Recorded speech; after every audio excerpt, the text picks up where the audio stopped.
Now that I've picked my semi-finalist for Spiffo, I can start looking at the other 270 books that were not part of Cassidy's team and see if I'm interested in reading any of those. Hello everybody and welcome back to the channel. My name is Brie and this is 4 Paws in a Book. Today I'm going to be talking to you about some of the other 270 books that were part of Spiffo that were not part of Cassidy's team, because there are some really interesting picks on there and I'm kind of wishing that some of them were in my group. That's what we're going to do today. I will link a really cool website down below that is created by Zach Argyle, and this is where I got all of my information, and it breaks down everybody's books. He has done so much work for Spiffo and like just organizing everything, and he also announces when there isn't a finalist or a semi-finalist, all that stuff. So that's where I got all of my information. I just made like a Goodreads page, and I will link my Goodreads page down below as well if you are interested in them. But I have 15 books that I'm interested in and I want to talk about them. No guarantees of when I will read them, but if nothing else, I am giving some more attention to these books. These are in no particular order, just the order that Goodreads has them in. The first one is The Desert Heiress by Shoshana Rain. This is a Why Choose fantasy romance, which like I'm in my Romantasy era. So I'm like, I wish we would have gotten more Romantasy books in our group. It's fine.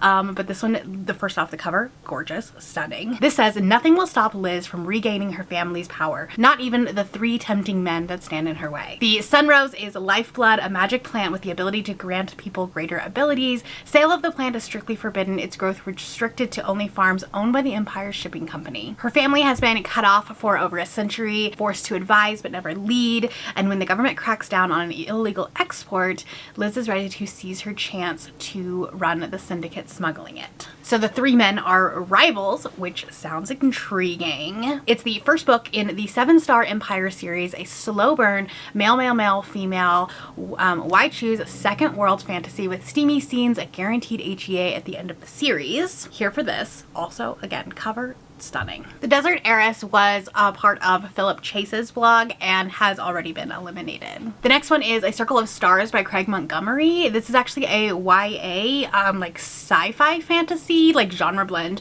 which I love fantasy sci-fi genre blends. They are great. Sometimes you have to leave home to find it. All Casper wanted is to belong, but now abandoned by his friends and after being outed, he has nothing left to lose when the people of Novellum abduct him. Oh yeah, it is queer. That is also a thing. There were so many other queer fantasies in the list, which is just an exciting tidbit of information. The synopsis goes on to say, teleported to a world where stars grant humans magic, Casper discovers he has the rare ability to draw power from all 12 astrological signs, a gift that makes him a political pawn for the Stellar Council. So some like politics, that's exciting. Rebellion brinks in the city, even the council starts to fracture, reaching for extreme measures that could cost Casper not only his newfound abilities, but the first place he ever wanted to call home. Set inside a lunar city where astrology is magic and your birth sign defines your social status, A Circle of Stars is a queer young adult fantasy filled with political intrigue and romance. This was a part of Queen's Book Asylum and is a semi-finalist. Next up, we have A Conduit of Light by Chelsea Ann Tompkins.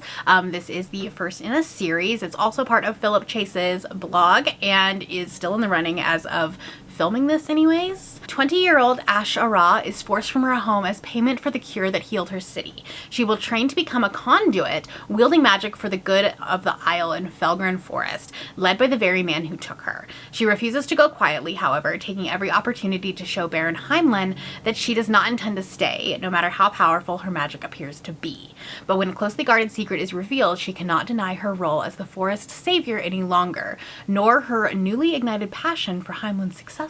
Oh, a little bit of romance, little romantasy there. This is exciting. This feels so fall, right? It's giving witchy, it's giving very fall vibes, which excites me greatly. Next up, we have South Breaks by Hannah Steenbach. This is also the first book in a series. This is actually a novella. It's only 193 pages. This is also part of Philip Chase's blog. Man, he's got some good ones in his group. And this is also a semi-finalist, which is exciting. South's days are numbered. After serving and protecting the Holy Empire for 25 years, she's facing the ultimate sacrifice, giving up her life on top of a pyramid. Fate intervenes in the shape of a nameless guide, a clever mule, and a rockfall. Soon, South's mind is reeling from all she is learning about herself and her powers. Dealing with loss while building a new life, she has to risk everything she gained to save someone else. It's the first book in a large set of 2 series, so Winds of Destiny and Pillars of the Empire, exploring the magic of a holy empire as well as the winds and pillars who serve it. Meet shamans, mages, and priests and find out who is on the side of good and who chooses evil, and dive into a world that will get more complex with every book. It sounds so good. It sounds really atmospheric, right up my alley. Next up, we have What the Echoes Say by B.C. Rico. This is part of Kitty G Books, and as of filming this, is still in the running. This is how far would you go to save a friend? Would you start a war? Would you kill a king? Kel is born into a family of spies in a land torn apart by war. Savage creatures stalk the realm in its aftermath. Kel's best friend was orphaned by the conflict, and when he goes missing, it's up to Kel to bring him home. Ani, a princess from an island nation, manifests magic and is swept away from the palace to the academy, a testing ground for channelers run by ancient order shrouded in secrecy. And at the center of it all, a boy heir to a fallen empire. The echoes of war have hollowed him out on the inside, and in the emptiness, an ancient evil has taken root. Its shadow threatens the world. I love 3 POVs in fantasy. I think it's such a unique and great way to really round out your world and show different parts of what's happening without one character knowing too much. And so that's what immediately drew me to this. Again, also the cover, stunning. Then we have A Cursed Sun by De Lateo. I'm probably saying that name wrong. I do apologize. Romantic and sexy dreams link a false princess to a dangerous, disgraced fae prince in this fun, steamy, enemies to lovers romantasy. This is part of Kitty G Books as well. However, I don't think any of theirs have been eliminated. As of Zach's website, I don't know that that's necessarily up to date. Things change every single day. Okay, the dogs are barking, and so there was a jump cut probably. But let's continue talking about this book. In her dreams, he envelops her in love. In real life, he imprisons her in ice. Assassin, liar, impersonator, dreamer. As a royal decoy trained to replace the Crastel princess, even in political marriage, Astra's life is not her own. With a duty like that, how can she dream about love? And yet, she knows she has a kindred soul. She can feel his presence every night, holding her in his arms, surrounding her with warmth. But ice-cold reality crashes when Astra's carriage is attacked by the Crystal Court's disgraced prince. Banished for heinous crimes and armed with powerful relics, he's a wielder of mighty magic and can penetrate minds. It turns out that he's the man of her dreams. It says it's a fun, sexy, enemies to lovers, a romantic fantasy for fans of fae, elemental magic, arranged marriage, forced proximity, snarky banter, which, you got me there, and dream connection. In a very different vibe, but also in Kitty's group, A Breaking of Realms by Jasmine Young. This cover is so cool. It's giving Game of Thrones. I am obsessed with this cover. The realm-breaking enterprise is open to all. On the continent of Elandria, anyone may become the next legendary dragon rider by building the greatest towns, cities, and even kingdoms. Skalda Branwright dreams of leaving the long cold and becoming the first dragon lord to build an official realm. Only no dragon has ever hatched for her. But when a wild hatchling falls from the skies, begging for a rescue, she must decide whether to relinquish her dreams and become the worst criminal of all, a rogue rider. One with the potential to restore mankind's sovereignty from the brutal dominion of elves. The realm-building enterprise was meant to unite all races until it became a means for the elves to control the continent. But this is no ordinary dragon. By the time Skalda realizes what she holds in her hands, it is much too late. Stealing this hatchling will mean breaking Elandria's 20 realms, beginning with the one she calls home. Very excited for this one. I hope it's as good as it sounds, and I hope that it continues in the competition. Next, we have The Fall of Ahilan.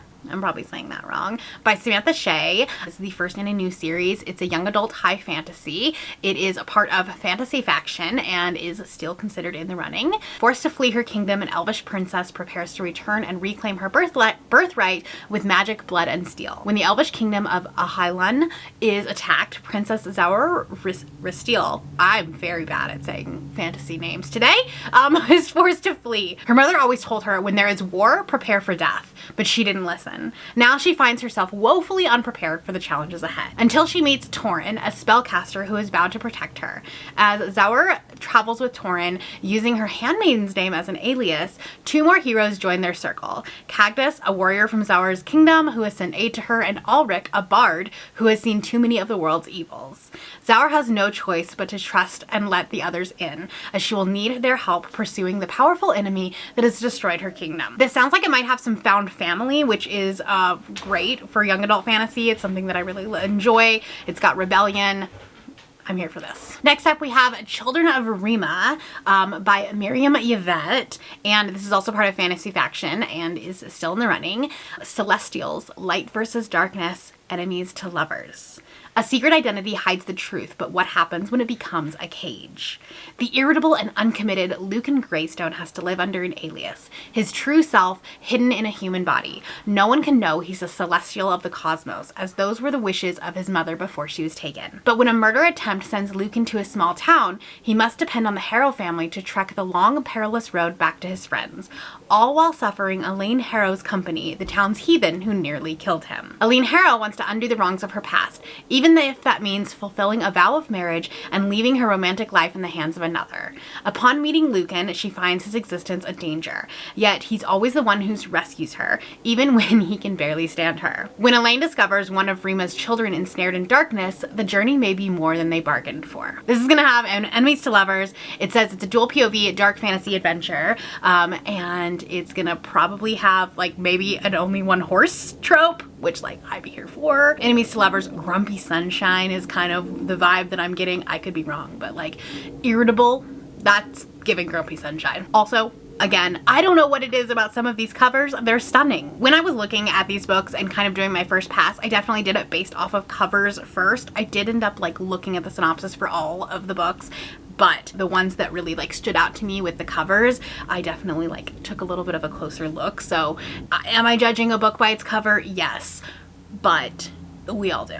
Fantasy Faction also had a ton of books that I was interested in. This is Knights of the Alliance, which is the first book in a series, and it's by Stephanie Chu. Peace between three mighty empires hangs in the balance, and only the knights can tip the scale. Finding herself embroiled in a bloody conflict, Miari is faced with a decision. Make a pact to dedicate herself to a life of servitude to save her childhood friend from the executioner's sword, or retreat back into hiding, mired in vengeance for a lost brother. Though the decision seems clear, the deal may end up costing more than she is willing to pay. Very concise synopsis, but again, beautiful cover. Got me with the cover, and then I'm here for this. I think you'll find a common theme with a lot of these books is that they are romantasy in one way, shape, or form, and this is no exception. This is The Kiss of the Sky by Signe Hart. Could be saying that name wrong. I do apologize.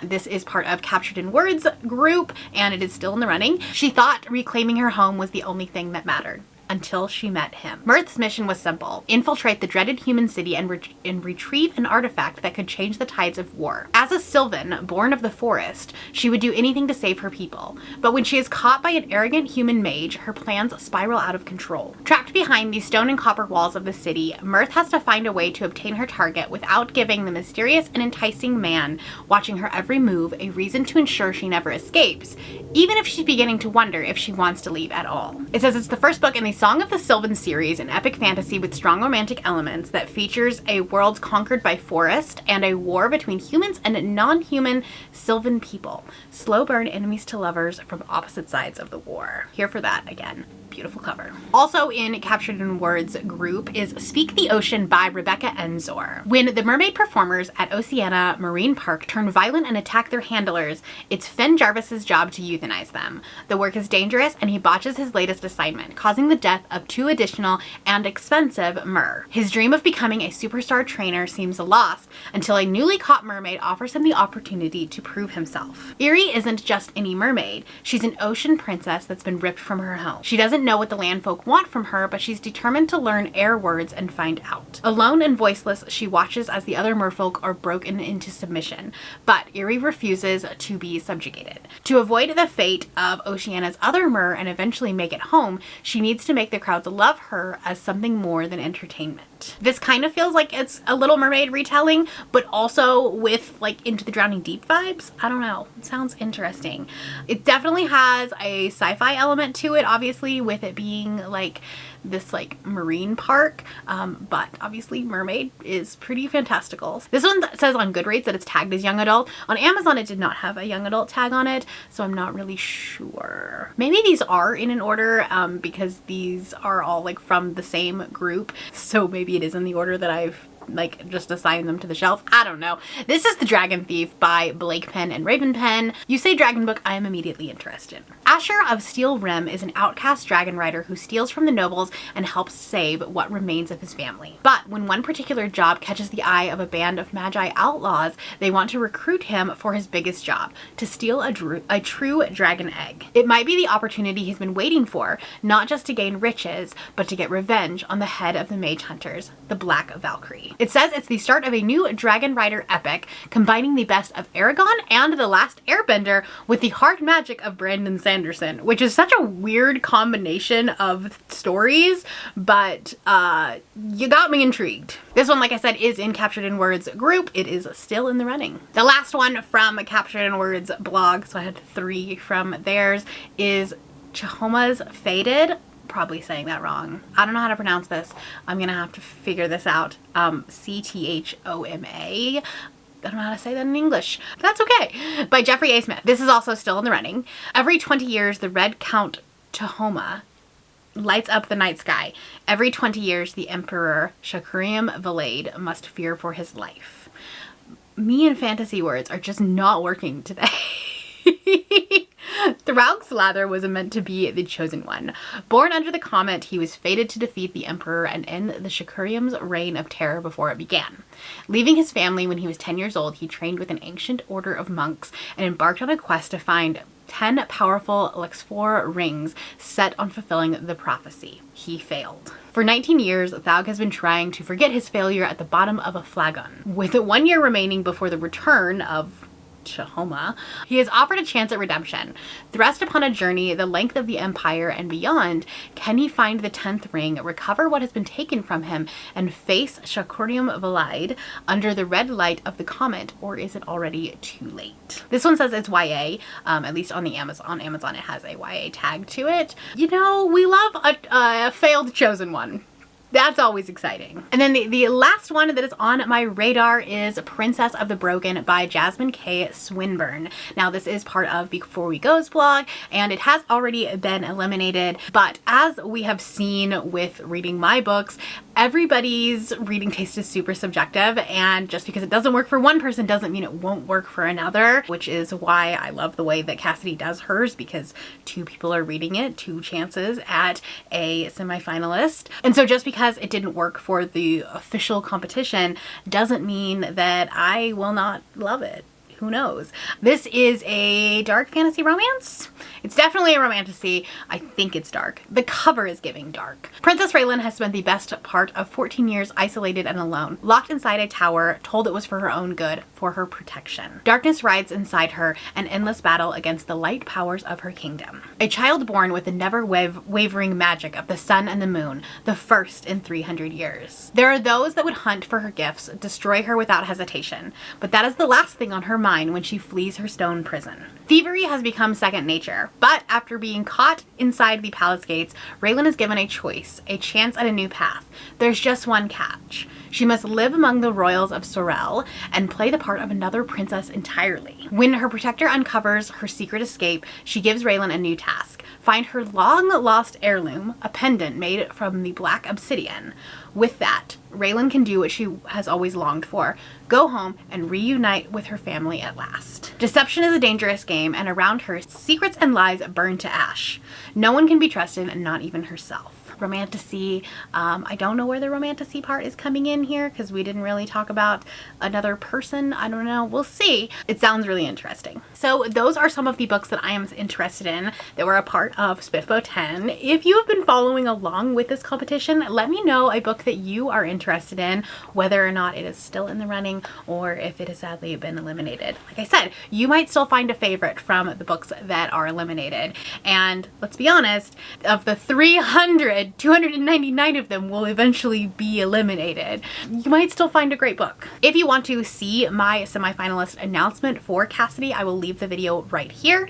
And if you are new here and you haven't yet subscribed, there's a little button that you can do so down below the video. If you'd like to hang out with me more, the links to my Instagram, Goodreads, Twitter, and my Patreon are linked in the description below. Thank you for watching, and I will see you next time. Bye!